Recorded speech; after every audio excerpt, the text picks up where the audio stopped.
በቀን አንድ ሰዓት አልጸልይም ስትል አንድ ሰዓት ስለነፈቅ 24ቱንም በመከራ ታሳልፋለህ። እግዚአብሔር ከኛ ጋር እንዲውል እንዲያደር ከፈለጋችሁ ቅዱስ ሥጋውን ክቡር ደሙን ተቀበሉ።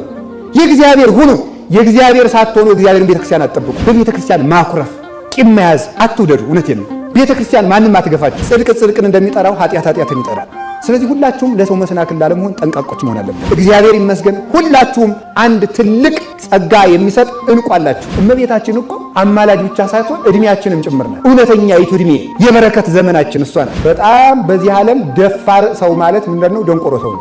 ድንቁርና አንዱ ችግሩ ደፋር ያደርጋል። ለቤተክርስቲያን፣ ለቀዳሹ፣ ለካህናቱ፣ ለኛ መብት አስከባሪ አትኑ። መጀመሪያ ራሳችሁን መብት አስከብሩ። እኛ እኮ ተራራ የሚፈራን ሰዎች እኮ ነን። እኛ እኮ ካፈር የተፈራ ጠበንጃና ጥይት የሚያስፈራራን ሰዎች አልነበርንም። ወረድንና ከዚህ ደረስን። የክርስቶስ አጭታ ነው። ሰባኪ ባጭታ ነው የሚመሰለው። ትዳር ሲመሰረት ባጭታ ይመሰላል። አጭታ ሙሽሪትን ለሙሽራ ያቀርባል እንጂ ለራሱ አያደርግም። ስለዚህ ተመልከቱ፣ አንድ ካህን ከአንዲት ሴት ጋር ኃጢአት ቢሰራ የክርስቶስን ሙሽራ ቀማ። ወደ ወንድም ሚስት አትሂድ፣ ወደ ባልንጀራ ሚስት አትሂድ የሚለውን አታመንዝር የሚለውን ጨምሮ ሳተ። 5-6 ኃጢአት ጽድቅ ጽድቅን እንደሚጠራው ኃጢአት ኃጢአትን ይጠራል። ስለዚህ ሁላችሁም ለሰው መሰናክል ላለመሆን ጠንቃቆች መሆን አለባችሁ። ከቃሉ ጋር ናችሁ። እግዚአብሔር ከሁላችን ጋር ይሁን። ስለዚህ ጤዛ ከመላስ ይሰውረን። ይህ ጤዛው አባብሎናል በእውነቱ ማለት ነው። አሁን ጤዛው ብታዩት ቤተክርስቲያን እንኳን ሰው ትዕግስት አጥቶ መቅደስ ቀርቶ እንደሆነ አላውቅም እንጂ መቅደስ ነው እንደው የቀረው እንጂ ሰው እዚህም ሆኖ ኢንተርኔት ከፍቶ ለማየት ይፈልጋል። የጤዛው ደስታ ይናፍቀዋል። ባህሩ ውስጥ ተቀምጦ ማለት ነው። ባህሩ ተቀምጦ እውነተኛው የህይወት እንጀራ እየተፈተተ ቁርሳችሁን ታስታውሳላችሁ። እሑድ ሰው መጠጡን ያስታውሳል። ይሄ ነው ጤዛን መላስ ማለት ይሄ ነው። እና ጤዛ ከመላስ ይሰውረን። በሌላ በኩል ደግሞ ምን መሰላችሁ? ጤዛ መላስ ደግሞ ጥሩ ሆኖ ይተረጎማል። ይሄ ሁላችሁ መጽሐፍ እንደዚህ ነው የሚተረጎም። ማለት ምን ማለት የመሰላችሁ? አንድ ነገር እዚህ እንደዚህ ብሏል፣ እዚህ እንደዚህ ብሏል፣ ተጣላ አይደል አይባልም። መጻሕፍት አይጣሉም። አነስታሲዮስ የሚባል ሊቅ ምን ይላል? መጻሕፍት ተጣልተው አያውቁም፣ እኛ ከነሱ ጋር ስለተጣላን እነሱ የተጣሉ መስለው እየታዩን ነው እንጂ ብሎ ይነገራል። መጻሕፍት አይጣሉም። ስለዚህ ምን ማለት ነው? አሁን በአንድ በኩል ጤዛው የዓለም ደስታ ነዋል። በአንድ በኩል ስንተረጉመው ደግሞ ጤዛ የተባለ ክርስቶስ ጠል ይባላል። ከዓለም ኃጢአት ነፃ የሆነ በአንደበቱ ሐሰት በሰውነቱ ክፋት የሌለበት እውነተኛው ጠል ለምሕረት የተጠሙ ነፍሳት የረኩበት በመከር ዝናብ በሌለበት ወራት የዘነበ ጠል። በነገራችሁ ላይ የመከር ወቅት የምትባል ድንግል ማርያም ናት። የዘመን ወቅት በመከር ክረምት የተዘራው ታጭዶ በመከር እንደሚበላ አሁን በዳርና በታኅሳስ እንደሚበላ ሁሉ ነቢያት የዘሩት ትንቢት የታጨደባት የጥጋብ ዘመናችን ድንግል ማርያም ናት። እመቤታችን እኮ አማላጅ ብቻ ሳይሆን እድሜያችንም ጭምር ናት። እውነተኛይቱ እድሜ የበረከት ዘመናችን እሷ ናት። በእሷ ዘመን እህል ተገኘ። ድርቅ በነበረበት ዘመን እህል የለም። 5000 ዘመን ድርቅ የመታው ዘመን ነው። አሁን ግን ህዳርና ታኅሳስ መከር እንደሚታጨድ በጠል ዘመን ወላዲት አምላክ የ5000 ዘመን ጠል ክርስቶስ ወርዶባት እውነተይቱ ጸምር ጻዳ ከሷ እውነተኛይቱ መንቀል እሷ ሆና እውነተኛይቱ ብዝት ግምጃ እሷ ሆና ጠለ ምሕረት ወልደ እግዚአብሔርን ጠጥተን ጽማችን የተወገደበት እሱም እንደተናገረ በዕለተ ዓርብ ተፈጸመ ሁሉ እንግዲህ ጥም ይብቃ ብሎ 5000 ዘመን በቃ እንግዲህ ማጠጡ እንግዲህ ማብሉ ረሃቡ እንግዲህ ይብቃችሁ እንደተናገረ ጠል እሷ ናት። ወፊቱም እሷ ጠል ክርስቶስ ነው። ወፍ የተባለች እመቤታችን ናት። ከባህሩ ነፃ መሆኗ ከዚህ ዓለም ኃጢአት ነውር የሌለባት መሆኗ ነው። ከቃሉ ጋር ናችሁ። ከዚህ ዓለም ኃጢአት ከሐሳቡ ከተግባሩ ከአዳም ኃጢአትም ነፃ መሆኗን ያሳያል። ወታ አፈ ማህፀኗን ወደ ምስራቅ አዙራ ትቆማለች። ነፋስ ከፀሐይ ብርሃን ያመጣና በማህፀኗ ውስጥ ይቀርጸዋል። በቀኝ ጎኗ እንቁ ትጸንሳለች ይላል። ያንን እንቁ መልሳ ባህር ውስጥ ገብታ ትወልደዋለች። ከባህር ውስጥ ያልወለደችውን እንቁ ከባህር ውስጥ ያልጸነሰችውን እንቁ ባህር ውስጥ ገብታ ትወልደዋለች ማለት ከዚህ በኃጢአት በዘር በሩካቤ ያልጸነሰችውን ክርስቶስን በዚህ ዓለም ወለደችው። በጫካ ውስጥ አገኘ ነው። ጫካ የተባለ ድንቁርና የበዛበት ያለም ባህር ውስጥ መውለዷ ተመልከቱ። ባህር ውስጥ ሲወለድ እንቁ ነው። እንደው ግሩም ነው። በእርግጥ በዚህ ዘመን ሁሉ መምህር አይደል? በጣም ችግር ዘመን መስላችሁ። አንድ ሳምንት ሰርክ ጸሎት የተማረ ሰው እዚያ በኋላ ሰባኪ ያላረጋችሁ ታሪኬ ነው የምሞት። ይሄዳ ነው በእውነቱ ማለት ችግር ነው። ከቃሉ ጋር ናችሁ። ከእውቀት ብዙ ይሰውራችሁ። በጣም በዚህ ዓለም ደፋር ሰው ማለት ምንድነው? ደንቆሮ ሰው ነው። ድንቁርና አንዱ ችግሩ ደፋር ያደርጋል። በጣም ደፋር ማርያም እኔ ጋር እኩል ናት ያስባለ እኮ ድንቁርና ነው። አይ ድንቁርና ጀግናው ስንቱን ደፋር አደረገው እኮ። ፈሪ የሚያደርግ ደግሞ ጥበብ ነው። ጥበብ እየፈራ ይሆናል። ሀጥ ደፋር ነው። ምን አባቱ በሞት ይላል። ጻድቃን ደግሞ እግዚኦ ይትቅሰፈኒ በመዓትከ ይላል። አቤቱ በመዓትህ አትቅሰፈኝ ይላል። ኃጢአተኛ ደግሞ ምን አባቱ ለዚህ ቀር ያለም ይቀር መስሏል። ተከትሎ ነው የሚሄድ። ጓዙ ይከተላል፣ እዳው ይከተላል። ካወቅበት ነው ለዚህ ቀር ያለም ማለት የሚቻለው። ወደዚህ ወደ ሐሳቡ እንምጣ። ዓሣ የተባለ ራሱ ክርስቶስ የክርስቶስ ሥጋው ነው፣ የለበሰው ሥጋው። ዕንቁም የተባለ እሱ ነው። በቀስት የተወጋ ማለት ምን ማለት ነው? በቀስት መወጋቱ ማለት እሱ ተሰቀለ፣ ሥጋው ተበላ። ዕንቁ ከነጋዴ ነጋዴ የተባሉት ሐዋርያት ናቸው። ሐዋርያት ጥቂት ዓሣ ጥለው ሂደው ዕንቁ ገዝተው ተረከቡ። ዕንቁ ማን ነው? ያ ክርስቶስ ነው። ዓሣ አጥማጆች ነበሩ። የሚሞት ዓሣ ጣሉና ተከተሉና የዕንቁ ባለጸጎች ሆኑ። ያ ዕንቁ ማን ነው? ክርስቶስ። ቢታም ዓሣው ቢበዛ ሆድ ይሆናል እንጂ ሌላ የሚሆነው ነገር የለም። ዕንቁ ግን አስተውሉ፣ ዕንቁ ቢታመሙ የሚፈውስ፣ ቢደህዩ የሚያበለጽግ፣ ቢራቆቱ የሚያለብስ፣ ጌጥ የሚሆን ብርሃን የሚሆን ዕንቁ አገኙ ከአንዲት ዓሣ ወጥተው። ለዚህ ነው ሟች ነገራችን ስንተወው ብዙ ነገር ይዘን እንመለሳለን። ክርስትና እግዚአብሔር ቸርነቱን ልብ ብላችሁ ተመልከቱትማ። የእግዚአብሔር ሰዎች እግዚአብሔር ሳንቲም ስጡ፣ አስራተ ኩራት አውጡ ወይም ሌላ ነገር የሚለው ከኛ ለመቀበል ፈልጎ አይደለም፣ እንድናተርፍ ስለሚፈልግ ነው። ጥቂት ተቀብሎ ብዙ መስጠት ስለሚፈልግ ነው። ይህንም በ24 ሰዓት ውስጥ 1 ሰዓት ጸልዩ የሚባለው ቢያንስ 1 ሰዓት ጸልዩ የሚባለው ምን ማለት መሰላችሁ? 1 ሰዓት ለእግዚአብሔር ሰጥተህ 23ቱን እንድታተርፍ ነው። ነገር ግን በቀን 1 ሰዓት አልጸልይም ስትል 1 ሰዓት ስለነፈቅ 24ቱንም በመከራ ታሳልፋለህ። 24ቱን በብኩንነት፣ በማውራት፣ በመዞር፣ በመተከዝ፣ ወሬ በመመልከት፣ አይናችሁን በቴሌቪዥን በማፍሰስ ብቻ ያልፋል።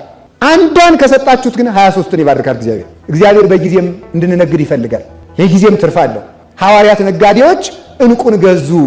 ቀስት ደግሞ መልሰው ሲተረጉ ከነጋዴ ወደ ነጋዴ ማለት ከሐዋርያት ወደ ሐዋርያውያን አበው፣ ከሐዋርያውያን አበው ወደ ሊቃውንት፣ ወደ መነኮሳት፣ ከዚያ ወደ ምዕመናን፣ ከነጋዴ ወደ ነጋዴ፣ ከዚያ ወደ መምህራን፣ ወደ ካህናት፣ ከዚያ ወደ ምዕመናን ደረሰ። እግዚአብሔር ይመስገን። ሁላችሁም አንድ ትልቅ ጸጋ የሚሰጥ ዕንቁ አላችሁ። ሁላችሁም ዛሬ ሀብታሞች ናችሁ። ያ ማን ነው? ዕንቁ አላችሁ። ወርቅ የላችሁም፣ ብር የላችሁም፣ ነሐስ የላችሁም፣ ቤት የላችሁም፣ ልብስ የላችሁም፣ ግዛት የላችሁም፣ ሹመት የላችሁም። ከሁሉም ጠቅሎ የሚይዝ ዕንቁ ግን አላችሁ። ያም ክርስቶስ ነው። ነጋዴዎች አደረሱን። ይህንን ንግድ እንድታውቁት ነው። ንግዱ ጥሎ በመሄድ ነው። የራስን ጥሎ በመሄድ የእግዚአብሔርን ማምጣት። የእግዚአብሔርን የእኛ ጥቂት ነው፣ የእግዚአብሔር ብዙ ነው። ራሱን እኛ እኮ የእኛ የሆነውን ስንቶ የእግዚአብሔርን ጸጋ ብቻ አይደለም የምናገኘው፣ እግዚአብሔርን ራሱን ነው የምንረከበው። የምንወርሰው የእግዚአብሔርን ገንዘብ አይደለም፣ እግዚአብሔርን ራሱን ነው።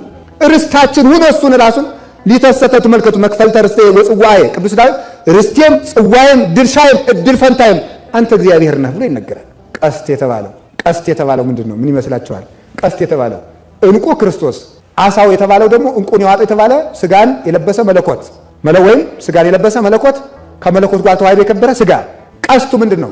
ስጋውን ደሙን ለመብላት ቀስት ያስፈልገናል። የክርስቶስን ስጋ መብላት የምንችለው በቀስት እየወጋን ነው።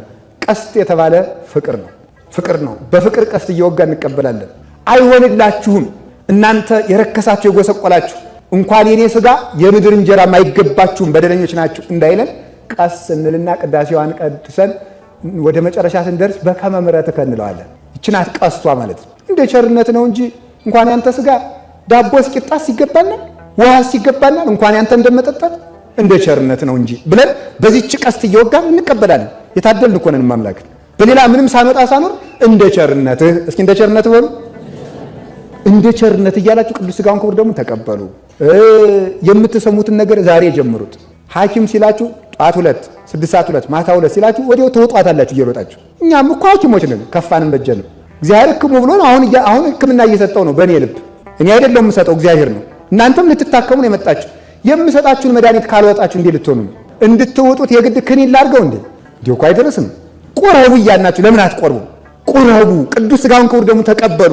እግዚአብሔር ከእናንተ ጋር ከሆነ ሁሉም ነገር ያልቅልን፣ ሁሉም ነገር ያበቃል። ስለምንም ነገር ማለት ነው የምትጨነቁን ነገር ሁሉ በእግዚአብሔር እጅ ያለ ነው። ዘንዶ አይጎዳችሁ፣ እሳት አይጎዳችሁ፣ በረዶ አይጎዳችሁ። ለምን? የዘንዶ ፈጣሪ፣ የበረዶ ፈጣሪ፣ የእሳቱ ፈጣሪ፣ የብረቱ ፈጣሪ፣ የመሳሪያው ፈጣሪ፣ ጥይትም የእግዚአብሔር ፍጥረት ነው። የዚህ ሁሉ ፈጣሪ ከኛ ጋር ከሆነ የሚያስጨንቀን ነገር የለም። ነገሩ ግን ሳንታጠቅ የወጣን ነው። አንዳንድ ጊዜ ሰምታችኋል። አንድ ሀሳብ አለ። ቤተ ክርስቲያንን መጠበቅ አለብን ይባላል። አዎ መደራጀት አለብን። አዎ እና ምን ተደራጅ ተነሳ እንግጣ። ማንን ነው የምንገጥም? ምን ማለት ነው ይሄ? እስራኤል ወደ ከናን ሲጓዙ መንገድ ላይ አይ እንግዲህ በከናን የተሰበሰቡት ሰዎች በጣም ኃያላን ስለሆኑ እንመለስ ሀገራችን ሲሉ በዚህ እግዚአብሔርን አስከፉት። ሲያስከፉት ምን ሆነ መሰላችሁ? እንደገና ተመክረው ሰሙና ምናል አሁን ሄደን ልንገጥም ነው እንዲያውም አሉ። ታው እግዚአብሔር ከእናንተ ጋር አይደለምና አትውጡ አላቸው። እምቢ ብለው ገጠሙ፣ ተሸንፈው ተመለሱ። እግዚአብሔር የሌለበት መደራጀት አይጠቅም። እግዚአብሔር የሌለበት ሕዝብ ቤተክርስቲያንን መብቷን ማስቆም አለብን ብለን ተደራጅተን አንድ ሆነን ማህበር በየቦታው ብንመሰርት የማይቆርብ ክርስቲያን እንደ ገለባ ይታጨዳል እንጂ ምንም አይጠቅም። ስጋው ደሙን ያልተቀበለ ክርስቶስ እኔ እኮ ክርስቲያን ስጋውን ደሙን እኮ የምንቀበለው ለጽድቅ አንድ መስፈርት ስለሆነ አይደለም፣ ከእግዚአብሔር ጋር መኖር ስላለብን ነው። እግዚአብሔር ከኛ ጋር እንዲውል እንዲያደር ከፈለጋችሁ ቅዱስ ስጋውን ክቡር ደሙን ተቀበሉ። የእግዚአብሔር ሁኑ። የእግዚአብሔር ሳትሆኑ የእግዚአብሔርን ቤተክርስቲያን አትጠብቁ። የእግዚአብሔር ነው። ወጣቶች አሁን በእውነት የወጣቱ ቅናት እጅግ የሚያስደንቅ ነው። ወጣቱ ቤተክርስቲያን ተደራጅቶ እየጠበቀ ያለ ከሰዓቱም የሚገቡ እርግጠኛ ነኝ እሳት ቢነድ እኔ እንደው አልገኝም ጸሎት ላይ ነኝ ልል ይችላል። ቤቴን ዘግቼ መቼስ መነኮሳት የምናመካኝበት ጸሎት ላይ ናቸው አባደን እንባል ተኝተንም ሊሆን ይችላል። ተመስገን ነው ግን እግዚአብሔር እንዲያርጎም ያኖራል። ግን ደግሞ ጸሎት ላይ ያሉም አሉ፣ አይዟችሁ። ደግሞ በዚያውም ደግሞ አንድ ጥሩ ነገር አለ። ብንሞትም ጸሎት ላይ ናቸው ነው የምትሉኝ፣ ተመስገን ነው። ይሄም ጥሩ ነው እኮ ታምሜ ተኝቼም ቢሆን አባ ጸሎት ላይ ይሆናሉ ስትሉኝ እናንተ ሳታዝኑልኝ ስትቀሩ እግዚአብሔር እንዲያዝንልኝ ይሆናል ማለት ነው። ተንከባካቢ ሲበዛ የእግዚአብሔር ቸርነት እንዲርቅ ይሆናል። ሰው ግን መከራ ሲበዛበት እግዚአብሔር ያዝንለታል እና ጥሩ ነው በዚያው። ስለዚህ እግዚአብሔር ሰዎች ወጣቶች ቅናታችሁ ጥሩ ነው። ለቤተ ክርስቲያን አሁን ሁላችንም አንድ ሆነን ያለችብንን መለያየት አጥፍተን አንድ እውነት እንዳይመስላችሁ፣ እኔ እውነቴን ነው። ክርስቲያኖች ልብ ብላችሁ አስቡ። ዲያብሎስ በዘር እያመካኘ የሚከፋፍለን ለእናንተ ዘር ተጨንቆላችሁ እንዳይመስላችሁ፣ ክርስትናችን ማጥፋት ስለፈለገ ነው። እና ለእናንተ ጥብቅና እየቆመላችሁ እየመሰለ ከቤተ ክርስቲያን የሚያወጣችሁንን ዲያብሎስ ልብ ብላችሁ ልታውቁት ይገባል። ያንን ደግሞ መዋጋት የምንችለው በሕግም ሆነ በየትኛውም ቦታ ጎበዞች ሆነን ማሸነፍ የምንችለው ክርስቶስ ከኛ ጋር ከሆነ ነው። ስለዚህ ዛሬ የምነግራችሁ ክርስቶስ ከኛ ጋር እንዲሆን እንስራ። ያም ቢያንስ ቁረቡ። ከዚህ በላይ ምን አለ? ራሴና ያረምኩት ይቅር በሉ። ከዚህ በላይ የለም። እንድንቆርብ እግዚአብሔር ይርዳን። እንዴት ብለን ካላችሁ እንደ ቸርነቱ በሉት። አሁን እንግዲህ ሰምታችኋል አይደለም? እርግጠኛ ነኝ በቃ የነነዌ ስንገናኝ ሁሉም ሰው ንስሐ ገብቶ ነው የሚቆይ። አሁን የቤት ስራ ሰጥቻችኋለሁ። እንደውም የበዛ ነው። እኔ እንደውም ስመ እግዚአብሔር ጠርቼ ነው የምነግራችሁ፣ በእግዚአብሔር ብዬ ማለት ነው። ለራሳችሁ ያልሆናችሁ ለማን ልትሆኑ ነው? ቅዱስ ስጋውን ክቡር ደሙን ተቀበሉ። አትቁሙልን። ለኛ ለቤተ ክርስቲያን፣ ለቀዳሹ፣ ለካህናቱ፣ ለኛ መብት አስከባሪ አትኑ። መጀመሪያ የራሳችሁን መብት አስከብሩ። የቤተ ክርስቲያንን ካርታና ፕላን እናስመልሳለን ከማለታችሁ በፊት የራሳችሁን ካርታና ፕላን አስመልሱ። ራሳችሁ የተዘረፋችሁ ናችሁ። ዲያብሎስ ጸጋችሁን ዘርፋችኋል።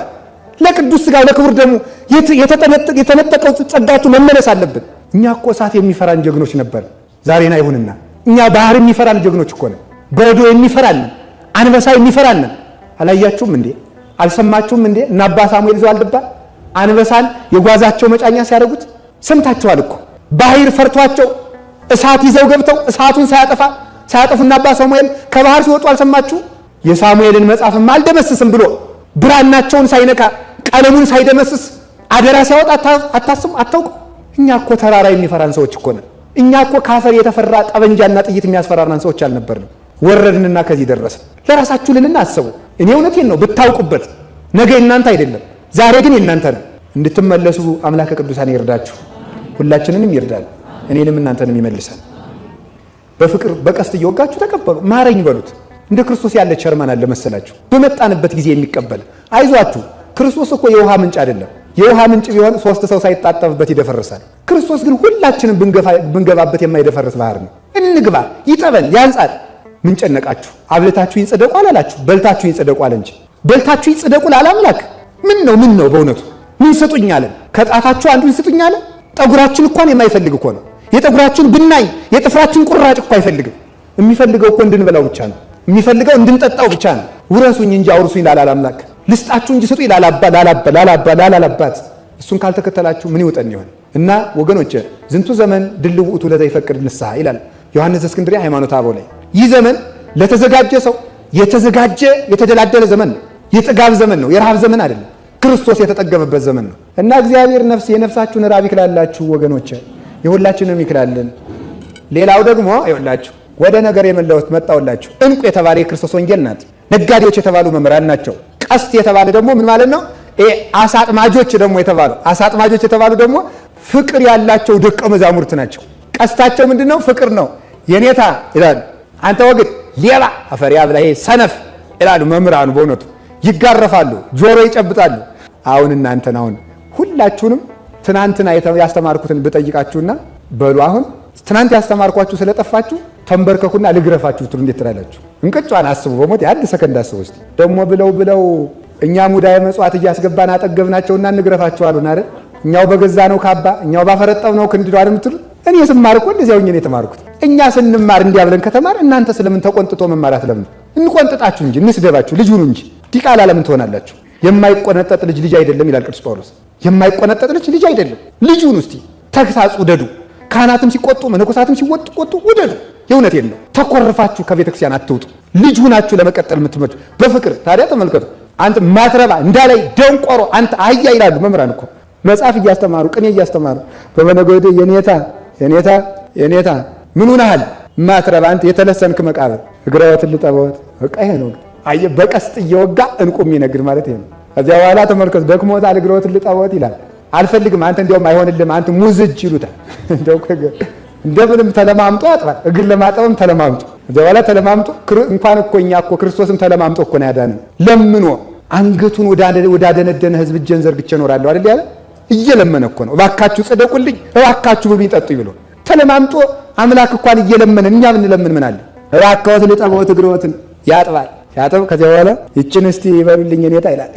እግራቸውን እያጠበ ውሃውን ፈሰስ እያደረጉ ይጮሁለታል ቃል እግዚአብሔር። ከዚያ በኋላ ያችን ይዞ ይሄዳል፣ ይቀጽላታል። ስለዚህ በፍቅር እየወጋ እንቁ ይነግዳል ማለት ነው። የኔታን በግራ አጠባ እየወጋ እሱ ግን እንቁ ቃል እግዚአብሔር ይዞ ይሄዳል። እሳቸውን እኮ በውሃ ነው የሰጣቸው፣ ሌላ ምንም አልሰጣቸውም። በፍቅር መውጋት ልመዱ። በእውነት ማለት ነው። በፍቅር መውጋት ማንንም ሰው ጎረቤቶቻችሁንም ያገባችሁም እንደው ባሎቻችሁን እንዲሁ ያዘው ልቀቁ አትሉ። አንዳችሁ እሳት አንዳችሁ ቤንዚን አትሁኑ። እውነቴን ነው። በፍቅር መቅም እንዲሁ ሰው እኮ ማለት ነው። ሰው እኮ ግም እንኳን ቢሆን እንዲሁ እኮ አንተ እኮ ጥሩ ነህ ብለው ሲያበቃ ከዚያ በኋላ ግን ማትረባ ነው ቢሉትም አይቆጠርም። መጀመሪያ በቀስት ከወጉት ማለት ነው። በቀስት መውጋት ልመዱ። አብረዱ እየሰማችሁ ነው አይባልም እንጂ አንድ ምሳሌ ለመስል ነው። ኳስ የሚጫወት ሰው መጀመሪያ ኳስ ሲምላክለት ምንድነው የሚያደርገው? መደገፍ ነው እንጂ ጨዋታውን አታውቁትም ማለት ነው። እየደገፋችሁ ነው የምትጣሉ እናንተ። አይግሩም። ታሳዝናላችሁ እኮ ራሳችሁ ወድቃችሁ ያልወደቀ ኳስ ትደግፋላችሁ። ምን ማለት መሰላችሁ? ኳስ የሚጫወት ሰው በስፖርት ተምራችሁታል ብዬ ነው። የመጀመሪያው ኳስ ማብረድ ይባላል።